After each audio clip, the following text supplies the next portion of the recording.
Back in 1989, when I was attending Cal Poly State University in San Luis Obispo, my off time I'd walk around and look at the sites. And one of them I used to go to was the San Luis Obispo train station. And Southern Pacific Railroad ran the lines through here.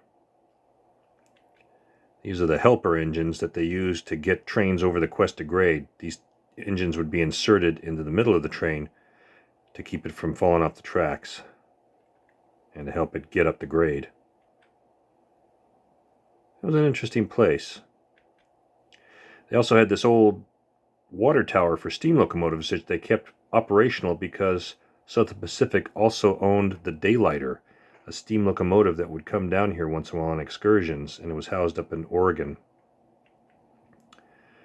Those old tracks there, it's all remains of the yard. It used to have rolling stock here, and they also work on the locomotives, but they fell into disrepair when most of the traffic was sent up to the Bay Area or Los Angeles. They had a roundhouse, this rotating turntable, and a place to house the engines, but all this was being removed when I took this photograph. Now, walking from Cal Poly northward along the tracks, you'd find side tracks that were buried with weeds. These are tracks that went off to Camp Roberts, which was in its time a major military installation, and the tracks would provide transportation for ammunition and military vehicles. Southern Pacific used the tracks quite often. Many freight trains came down the coast. And also, Amtrak used the coast route as well. This is the main trestle that comes up toward the loop that goes in toward the tunnels and starts to climb to Cuesta grade. This was one of the tunnels we used to hang out at. I used to come here all the time to take photographs. It's a very short tunnel, not even a quarter of a mile long. From here you could see all the trains coming north and south. This is a southbound Southern Pacific freight train. The view is from the top of the tunnel. And here's an Amtrak train heading north, coming from the San Luis Obispo area. Now, on top of the tunnel, waiting for the trains to come out was a real hoot, because you'd hear it entering the tunnel, and the noise was amplified forward, and it was a rush of air, and then the engine would come out first, followed by the rest of the train.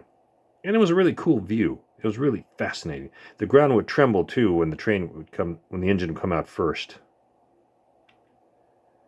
As you go further up the tracks, you get to these little areas like Serrano and Choro, and these were mile marker posts and places where there were switches for side tracks.